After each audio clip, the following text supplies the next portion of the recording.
Hi guys, today here we are with LikEfac, player for Team Falcons, former Team BS player, um, six-zone competing major champion, Esports World Cup champion, and multiple international grand finalist. You just have to lift the hammer and you are done. Um, so yeah, the last time we talked was in Boston, and you were very close to actually doing that against Face Clan, but it was not meant to be. Um, that season was a really strong one, but you were just like 3 games away from winning it all, which would have been incredible. Really, really strong season. So how those results are fueling you to like try to do better this campaign, which is going to be quite difficult. Yeah, like you said, we had a really good season, but we lost 3 final, 2 major and 1 SI. So this season, we mainly focus on ourselves and on our mental parts to be ready for this kind of if situation. And if we go to final, we just win it all and don't lose, and we take the second place like we did last year. So yeah, in reload, firstly we did finish something 8-5, but it was meant to be because we were here to start new stuff, focus more on ourselves and work on the new game Rainbow Six X. And then we did the aerial stage, who was fine. We managed to finish second, it was not that bad, and now Esports World Cup. Hmm. Yeah, good. Like I wanted to ask you about Reload because obviously that was the first competition before the season started. This season is a bit weird because it started in June. We had Reload, which is like it was to welcome the new patch, SiegeGG. Obviously, like with Reload not really meaning anything to qualify for SI, and considering it was a new patch, players would take it a bit more, easily, I assume. So you mentioned that you try to focus on learning. So what did you learn in Reload about SiegeGG, and not just about the new patch, but also about yourself as a team?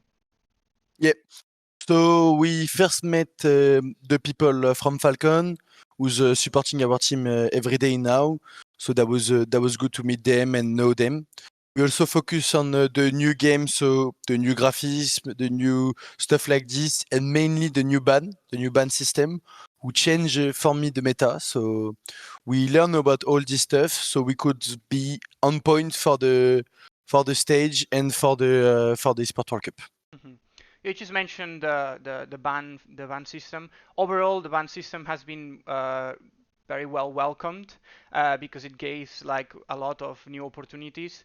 Um, what's your overall opinion about the operator ban phase now, and how have you tried to use it to like get better as a team?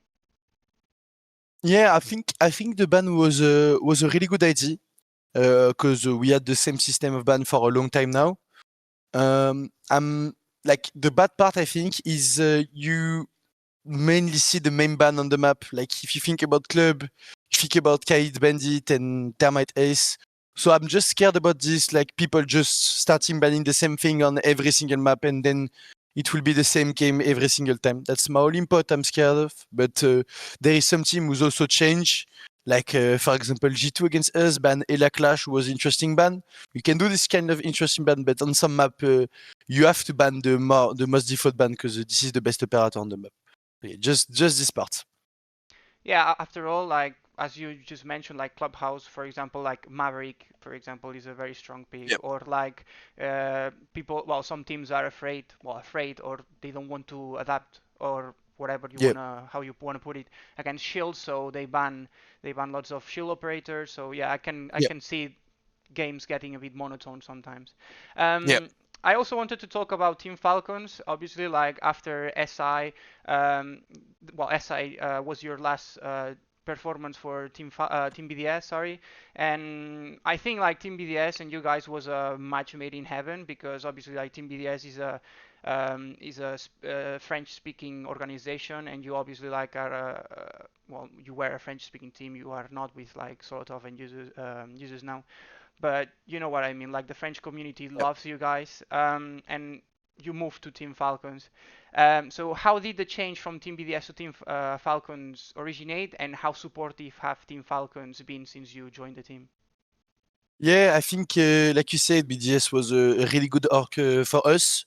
But with the add of Eagle, Julio, and Solotov and Yuzus, then we were like kinda even between French people and international people.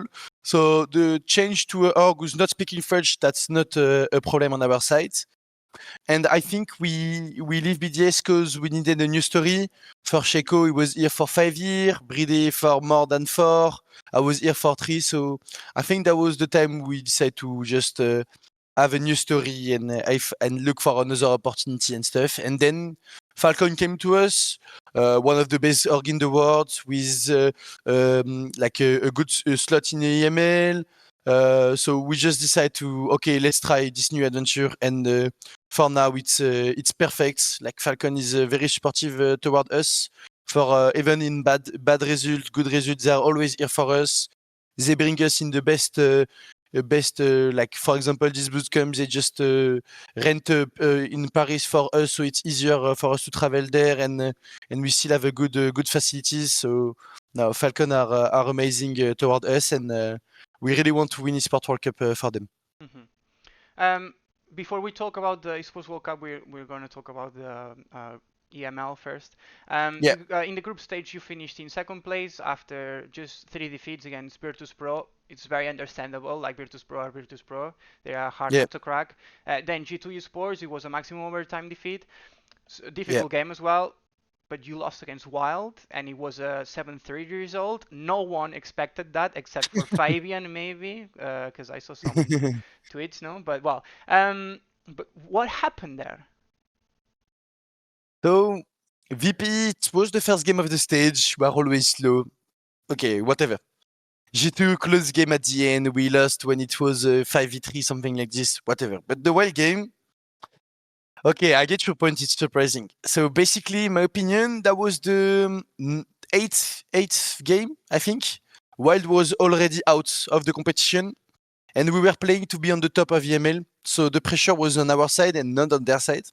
Also, if like you said, Wild supposed to lose, we were supposed to win. So again, I think the pressure was on our side than on them, and then they just play really good, like nothing we saw during the stage, and they play really good against us. And I think we got surprised, and we were clueless finding solution.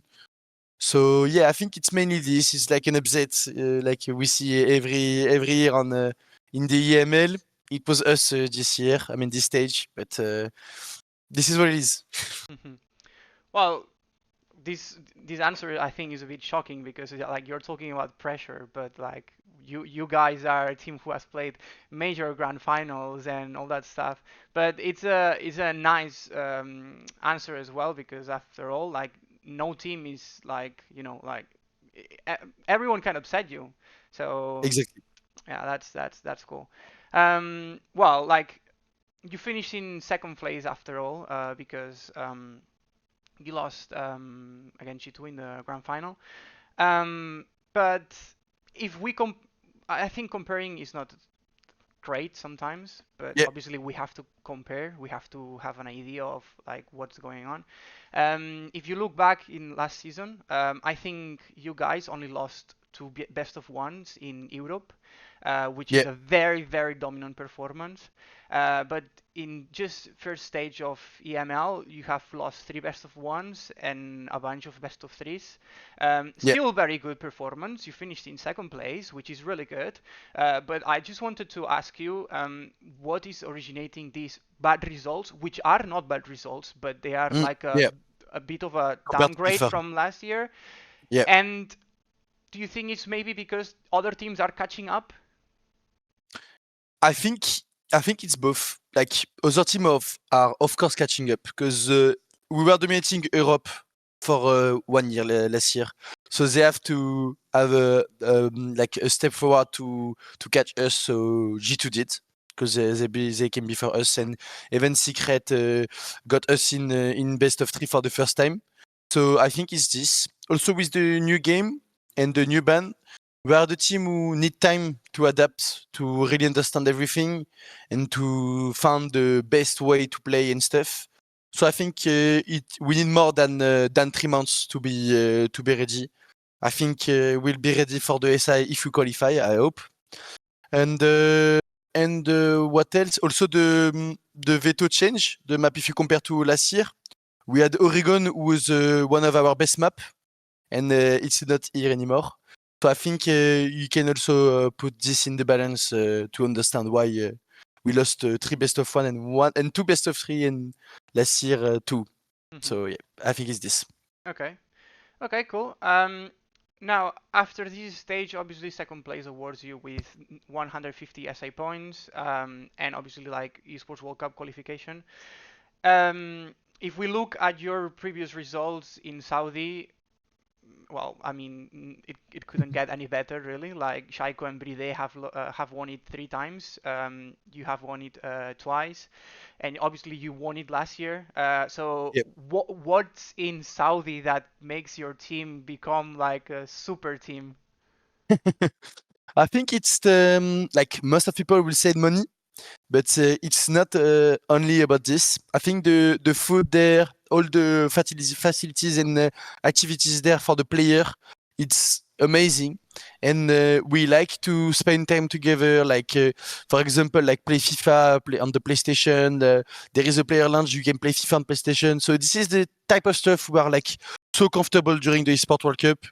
And I guess now people are a bit scared of us, so I think it's more on our balance. Like, oh, we play BDS, or now we play Falcon. They have 100% win rate on Esports World Cup in Riyadh, so it will be a hard match no matter what, and I think it helps us as well. Mhm. Now that you mentioned the PlayStation, you just made me think of the Six Mexico Major, where Team One they won the championship there, and I remember talking to Lagonis, I think, and he mentioned that they had ping pong, table Yeah, tennis, whatever, and that helped them to like these type of activities build a chemistry between yeah. players that you can actually that can transform your performance in game. So, how do you think these type of activities can improve your team? I think it's exactly this. Like you spend time with your team and you create a chemistry, like you said. Also, it's like a competition between us, and if we play together, it creates like confidence together. Like it's just about this, and we have fun. We have fun as well. I think the most important thing is we have fun when we do this. Then we are more relaxed for the match. Hmm. Now that we're talking about this, I was not planning on asking you about this, but like it just came up. It's been a year since you guys, well, more than a year now, since you guys switched to English comms. Now that we're talking about chemistry, I think that the obvious question is, how is communication doing, especially now with SiegeGG? Yeah, the communication is good. I think the only time we had trouble with the communication was during Manchester, because that was the big first event with a lot of pressure. So that was the hardest part. Since this, we like as a French people, Bride Checo, we have a bad accent. We know it, but we understand each other and use it in a lot of also make an effort when they speak, because they don't speak like they speak with their English friends, for example. You know, they make an effort when they speak, so it's easy to communicate. And inside the game and even outside the game, we can talk about everything and we can have fun. Mhm. That's cool. Um, Now, Esports World Cup for Team Falcons is a big deal. We have the club championship, which they won last year, because Team Falcons have like I don't know, like 20 teams, which is crazy, honestly.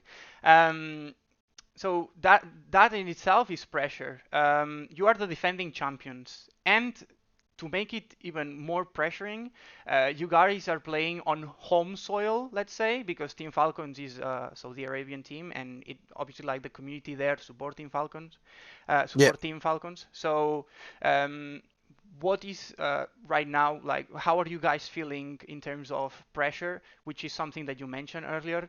And does this even affect you or not really?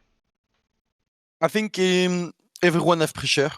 and we take this pressure as positive pressure because, like you said, we play in hometown with the Falcon logo. We have all the people who support us here, so we take this. We don't want to like we want to be there for them. We want to do good result for them. So we just take this as a positive pressure, and we said, okay, we have to give everything we have and don't disappoint the fan. And if they see we give everything, then they will be happy, even if we do bad result or good results. So because Falcon support. Are really nice people. I saw like they message me on Twitter a lot and even answer to all my tweets and stuff and all our tweets. So we don't want to disappoint them.